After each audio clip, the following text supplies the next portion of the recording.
I'm almost All right, there. I'm on the wrong side again. Why does it want to do that? Sorry, people. Okay. All right, are we ready? So, 1-0.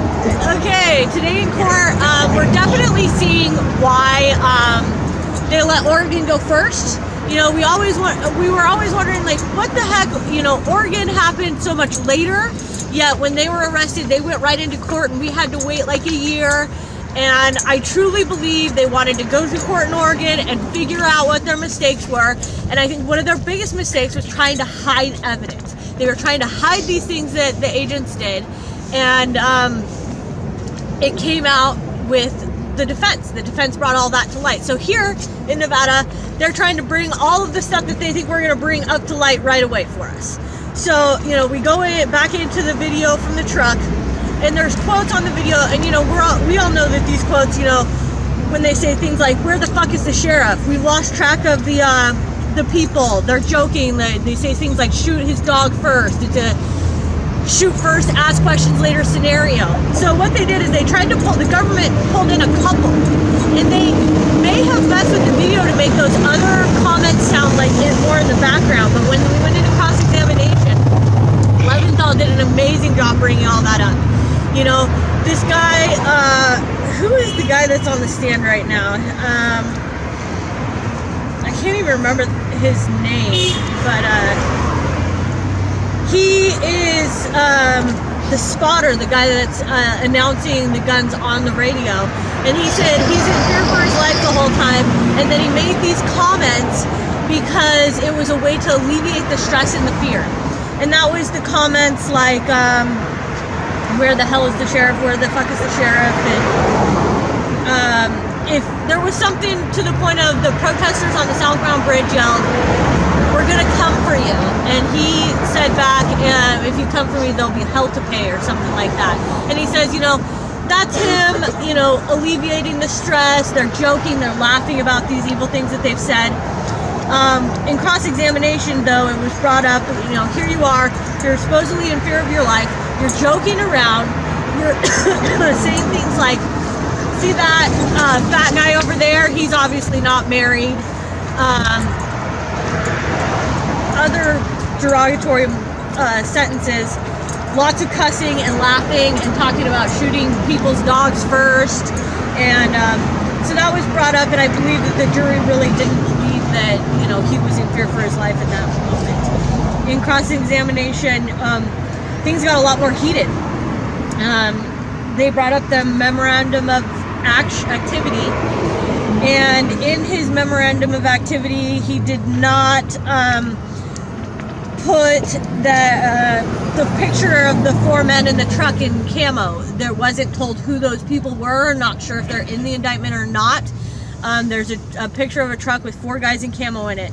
He later shows in the video that the 4 guys like have a little meeting and then split up, and 2 go up on the northbound side and 2 go up on the north side of the southbound, and 2 go up on the south side of the southbound, and that caused him to be feared for his life, although we don't know who those individuals are.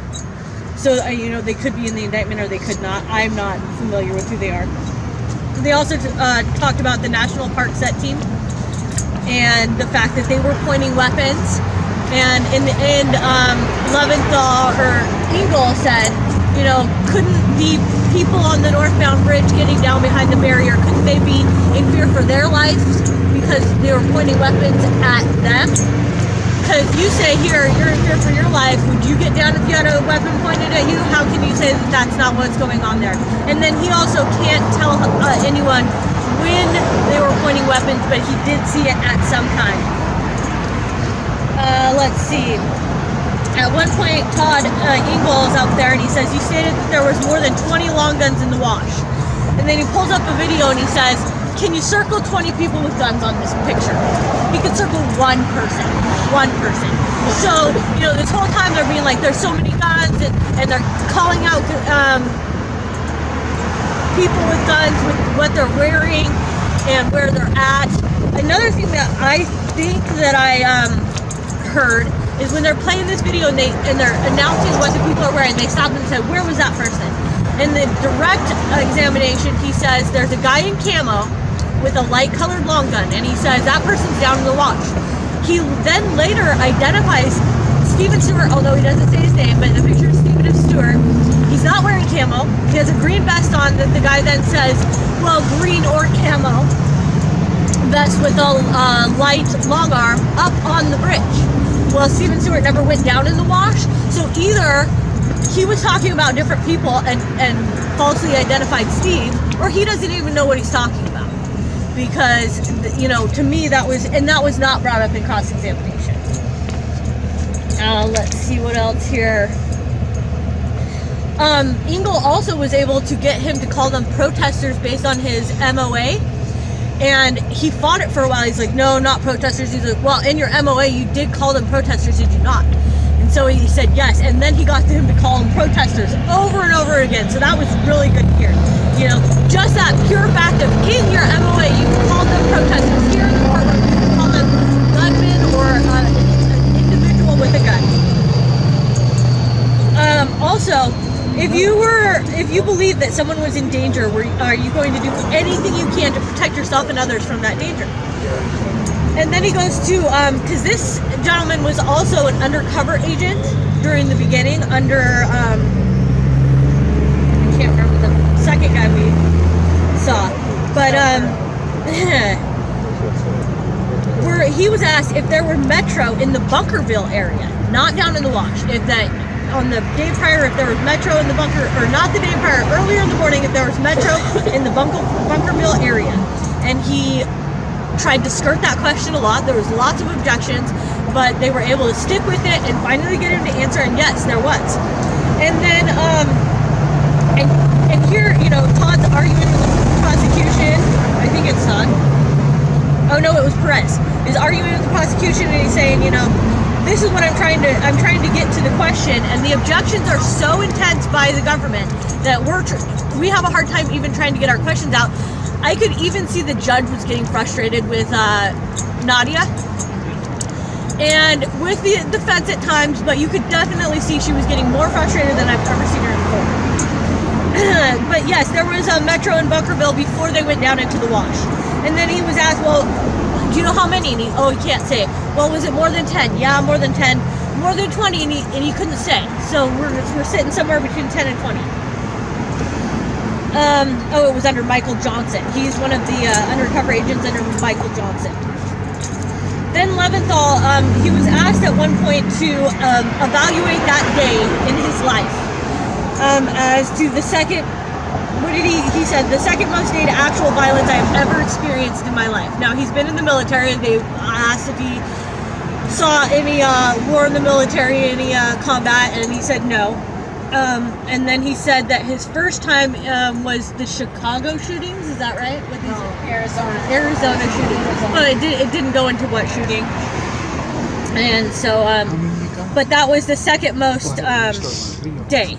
So then Leventhal gets up and he says, okay, well, what day did you get there? And he says, I got there on April 3rd. And he starts asking, well, on April 4th, how would you rate that day? And he says, moderately stressful. And he's all, well, did you see long guns, gas masks, or German shepherds on that day? And the answer was no to all of those. Then the prosecution is objecting and the judge is kind of falling into this. She's like, gonna smash him on this. Well, that has nothing to do with the 12th. And Leventhal pulls out, well, we have an indictment, and our indictment covers all of these days. So for you to ask us in the courtroom to only focus on the 12th when you're allowed to focus on everything up to the 12th, that is not fair. And he was allowed to continue. And, you know, here she's getting more frustrated. I don't know if she's getting frustrated with the situation, with how the prosecution is just like badgering and throwing these objections in. I mean, at points, it got to the point where you couldn't tell who was talking. Were talking over each other. So then he's allowed, were you there the day Dave Bundy was arrested? And he says no. And he says, so you weren't on the scene? He said no. And he's like, were you above the scene? And he says yes. So that picture of the two people standing on the little hill behind you, which I guess you could technically say you weren't at the scene, which you pretty much were.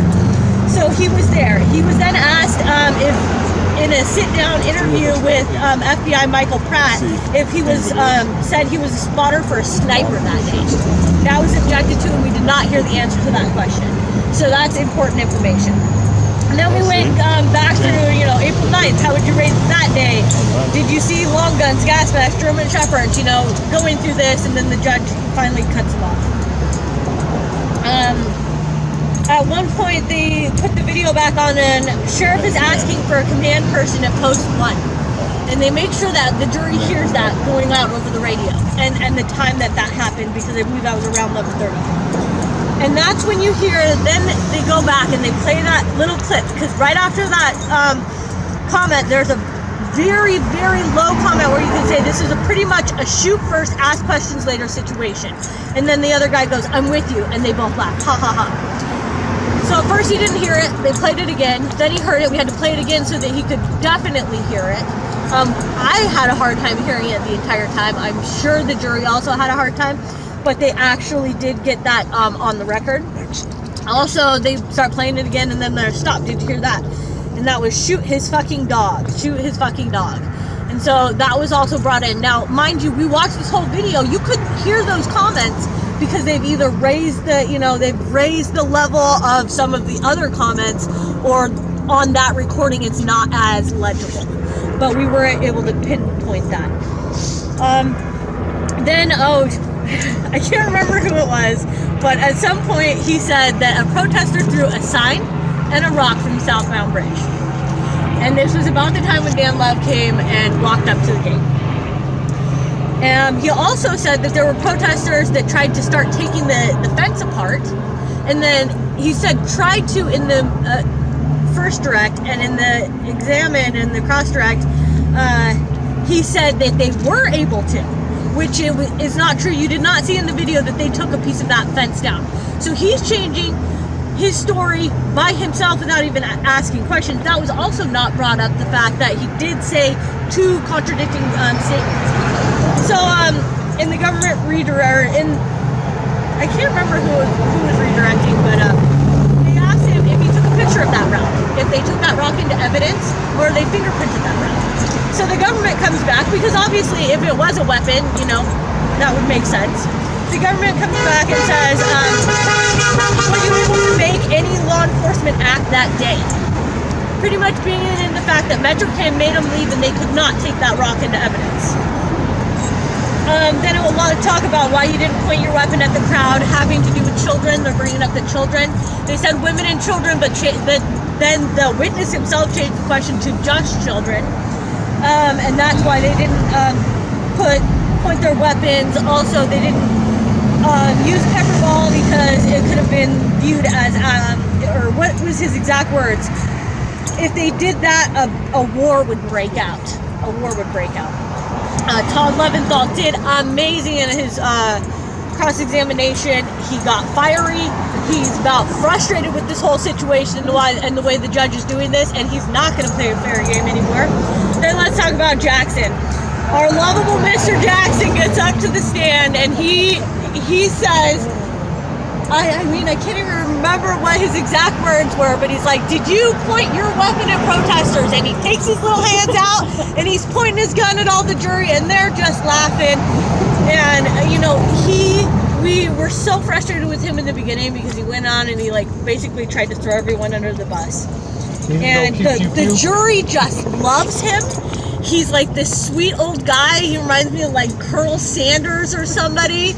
And he's up there and he's making jokes about this guy's statement. Obviously you're scared for your life, and he's pointing his little hand weapon at everybody. And, that he was one of the ends, and it was just comical relief. If they were to go back and make a movie of this court, it's going to be a comedy, that's for sure. So, it's definitely, I don't see how the jury could believe anything this guy has said. Him himself, without even people asking questions, has perjured himself by saying one thing and then saying the exact opposite. So, that's all I got. Awesome. Thank you. Awesome. Thank you. Remember, he said he'd been met with U.S. attorneys all day long, every day last week. Yeah, I forgot that. He met with the U.S. attorneys every day last week, and but he'd only viewed the video 3 times, and then he's met with the U.S. Marshal or the United States office only 1 time prior to that, and the FBI 1 time prior to that. So, but every day last week, like, what does that say? And then I do not recall any questions that have any substance in them. Thank you.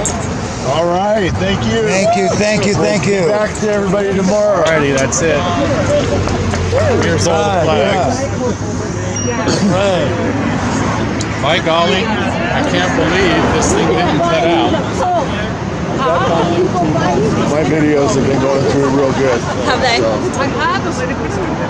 Here's Roger. He's always I don't seem to have any of the issues that Don't other worry, people I don't have. have any followers. He's a smart man. He's a smart man. And there's Captain Morgan. Here you go. This is from earlier. All right. That's it for now. Later, people.